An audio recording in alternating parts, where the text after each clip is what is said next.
Friends, ಹೇಗಿದ್ದೀರಾ? ಆಯಿತಾ ಊಟ? ನಾನು ಇವತ್ತು ಇನ್ನೊಂದು ನಿಮಗೆ ಒಂದು ವಿಡಿಯೋ ಮಾಡ್ತಾ ಇದ್ದೇನೆ. ಅದೇನಂತಂದರೆ ಬೆಂಡೆಕಾಯಿ ಬಗ್ಗೆ. ಬೆಂಡೆಕಾಯಿ ಅಂತಂದರೆ ನೀವು ಮಾರ್ಕೆಟಿಂದ ಬೆಂಡೆಕಾಯಿಯನ್ನು ತಂದಿರ್ತೀರ. ಸೊ ಅದನ್ನು ಹೇಗೆ ಸ್ಟೋರ್ ಮಾಡಿ ಇಡಬೇಕು ಅನ್ನೋದನ್ನು ನಾನು ನಿಮಗೆ ಹೇಳ್ತಾ ಇದ್ದೇನೆ. ಈಗ ಬೆಂಡೆಕಾಯಿಯನ್ನು ನೀವು ತರ್ತೀರಲ್ವ ಮಾರ್ಕೆಟಿಂದ ಬೆಂಡೆಕಾಯಿಯನ್ನು ತಂದು ಈಗ ಒಂದು 4-5 ದಿವಸ ನಿಮಗೆ ಏನೋ ಕೆಲಸದ ಒತ್ತಡದಿಂದನೋ ಅಥವಾ ಬೇರೆ ಬೇರೆ ಪದಾರ್ಥ ಮಾಡೋ ಇದರಿಂದನೋ ಆ ಬೆಂಡೆಕಾಯಿಯನ್ನು ತಂದಿದ್ದನ್ನೇ ನೀವು ಮರ್ತಿರ್ತೀರ. ಒಂದು 4-5 ದಿವಸ ಆದರೂ ನಿಮಗೆ ಬೆಂಡೆಕಾಯಿ ಕಡೆ ಲಕ್ಷ್ಯ ಹೋಗೋದಿಲ್ಲ. ಆಮೇಲೆ ನೋಡುವಾಗ ಬೆಂಡೆಕಾಯಿಗಳು ಬಲ್ತಿರ್ತವೆ ಬೆಂಡೆಕಾಯಿಗಳು.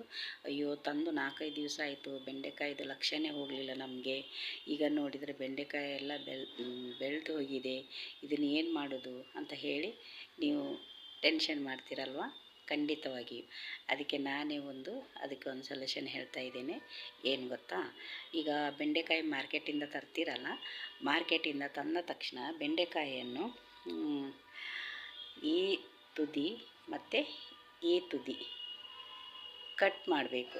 ಅಂದರೆ ಈ ರೀತಿ ಕಟ್ ಮಾಡಿ ನೋಡಿ, ಈ ರೀತಿ ಕಟ್ ಮಾಡಿ ಇದನ್ನು ಚೆಂದ ಮಾಡಿ ಒಂದು ಕವರಲ್ಲಿ, ಪ್ಲಾಸ್ಟಿಕ್ ಕವರಲ್ಲಿ ಅದನ್ನು ಸ್ಟೋರ್ ಮಾಡಿ ಫ್ರಿಜ್ಜಲ್ಲಿ ಇಡಬೇಕು. ಫ್ರಿಜ್ಜಲ್ಲಿ ಅಂದರೆ ನಮ್ಮ ಫ್ರಿಜ್ಜಲ್ಲಿ ಲಾಸ್ಟ್ ಇದರಲ್ಲಿ ಬಾಕ್ಸ್ ಇರುತ್ತಲ್ವ, ಆ ಬಾಕ್ಸ್ ಒಳಗೆ ಇಡಬೇಕು.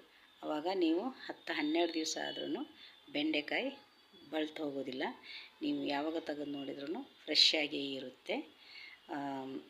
ಅದೊಂದು ನಾನು ನಿಮಗೆ ತೋರಿಸ್ತೇನೆ ಯಾವ ರೀತಿ ಅಂತ. ನೋಡಿ, ನಾನು ಆಲ್ರೆಡಿ ಮಾಡಿಟ್ಟಿದ್ದೇನೆ. ಈ ರೀತಿ ಅಂತ ಇದೆಯಲ್ಲ, ಈ ರೀತಿ ಸ್ಟೋರ್ ಮಾಡಿ ನೀವು ಫ್ರಿಜ್ಜಲ್ಲಿ, ಕೆಳಗಿನ ಬಾಕ್ಸಲ್ಲಿ ಫ್ರಿಜ್ಜಲ್ಲಿ ಈ ರೀತಿ ಇಡೋದ್ರಿಂದ ಅದು ಒಂದು 10-12 ದಿವಸ ತನಕ ಸಹ ನಿಮಗೆ ಅದು ಬಲ್ತು ಹೋಗೋದಿಲ್ಲ. ನೀವು ಹೇಗೆ ಅಂಗಡಿಯಿಂದ ತಂದಿರ್ತೀರೋ ಅದೇ ರೀತಿ ಇರುತ್ತೆ. ಈಗ ನಾನು ಇದು ತಂದು 5-6 ದಿವಸ ಆಯಿತು.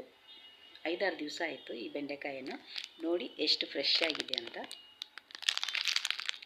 ಮಾತ್ರ ತಂದು ಕೂಡಲೇ ನಾವು ಈ ರೀತಿ ಮಾಡಿ ಇಡಬೇಕಾಗುತ್ತೆ ಅಂತ ಹೇಳಲಿಕ್ಕೆ ಇಷ್ಟಪಡ್ತೇನೆ. ಸೊ ಇಷ್ಟ ಆದರೆ ಲೈಕ್ ಮಾಡಿ, ಕಮೆಂಟ್ ಮಾಡಿ, ಶೇರ್ ಮಾಡಿ. ಮತ್ತು ಇನ್ನೂ ಕೆಲವೆಲ್ಲ ನಾನು ತುಂಬ ವೀಡಿಯೋಸ್ಗಳನ್ನು ಯೂಟ್ಯೂಬಲ್ಲೇ ಅಪ್ಲೋಡ್ ಮಾಡಿದ್ದೇನೆ.